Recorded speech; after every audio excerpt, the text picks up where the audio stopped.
Les forces armées maliennes viennent de recevoir 6 nouveaux drones turcs, modèle Bayraktar TB2, lors d'une réunion à laquelle a assisté le chef de l'État, le colonel Assimi Goïta, qui a salué cette coopération avec la Turquie et a affirmé d'ailleurs sa volonté de renforcer les capacités militaires de l'armée malienne. Mes amis, ces drones Bayraktar TB2 vont permettre à l'armée malienne de continuer à faire face aux groupes armés terroristes sans pitié, qui sévissent dans le nord et le centre du pays et qui menacent la stabilité et la paix de la région. Avec ces drones, le Mali va reprendre le contrôle de son territoire, sans doute, protéger sa population et restaurer son autorité.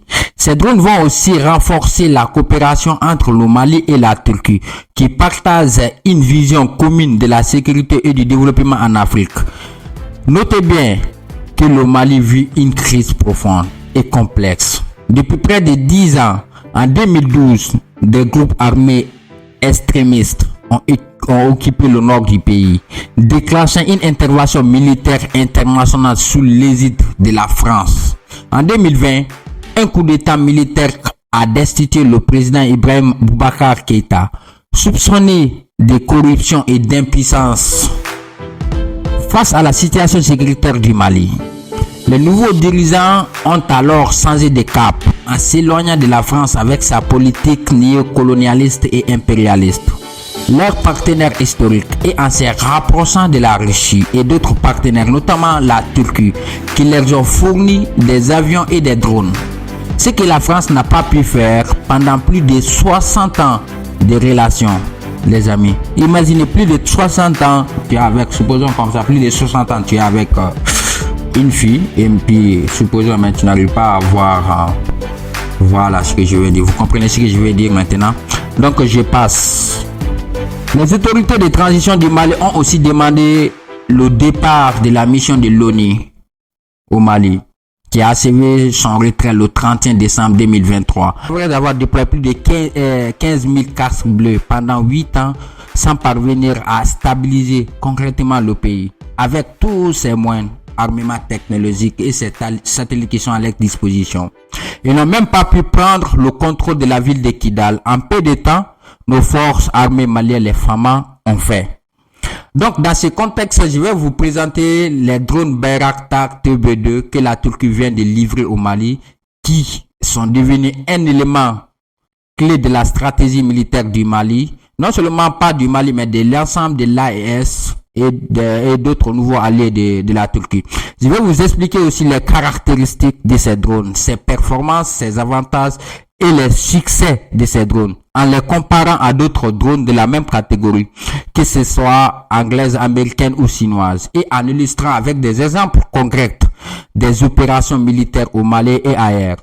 Les drones Bayraktar TB2 sont des drones tactiques de moyenne altitude et de longue endurance. Développés par la société turque Baykar, fondée en 1984 par Özdemir Bayraktar, c'est le fondateur.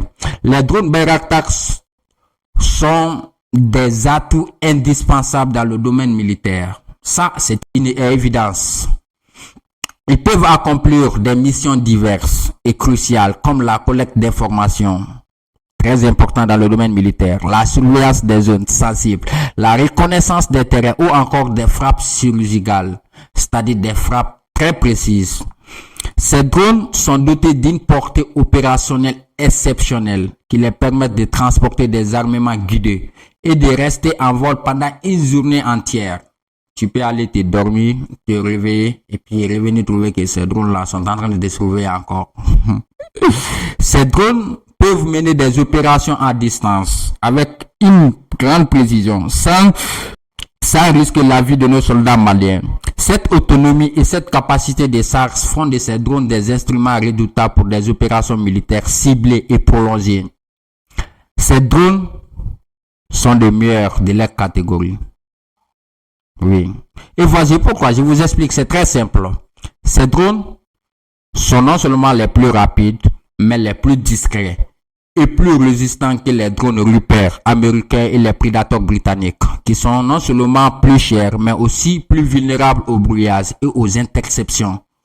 Voilà, vous avez compris la différence. Très important. La différence dont je viens de mentionner comme ça.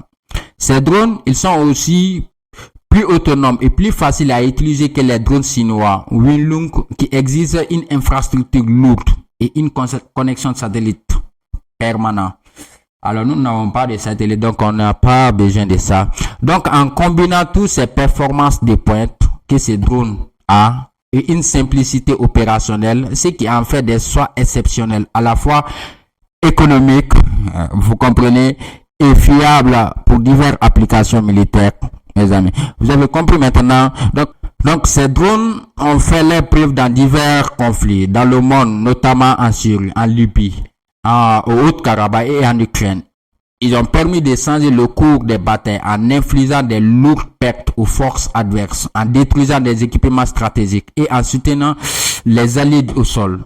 Par exemple, à Syrie, ces drones Bayraktar TB2 ont neutralisé plus de 300 cibles recensées du régime de Bachar Assad et de ses alliés russes et iraniens, dont des chars, des véhicules blindés, des systèmes de défense aérienne et des radars. En Libye aussi, ces drones ont aussi aidé le gouvernement d'union nationale à repousser l'offensive du Marshal Haftar, soutenu par l'Égypte, les Émirats unis et la Russie, et à reprendre le contrôle de plusieurs villes et bases militaires.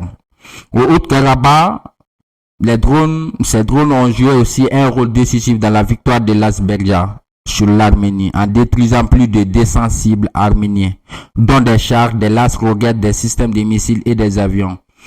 En Ukraine, ces drones ont été utilisés pour surveiller la frontière avec la Russie, où des milliers de soldats russes étaient massés, et pour dissuader cette agression, mais hélas, malheureusement, que l'offensive était trop fort. En Afrique, le Mali, le Burkina, le Niger, le Nigeria, l'Éthiopie et le Togo sont des pays africains à posséder ces drones. Le Djibouti, le Maroc et la Tunisie sont également intéressés par ces appareils qui représentent un atout stratégique dans la lutte contre le terrorisme et l'instabilité régionale. Donc les amis, c'est la fin de cette vidéo sur les drones Bayraktar TB2 que la Turquie vient de livrer au Mali. J'espère que vous avez compris le choix du Mali et les caractéristiques de ces drones.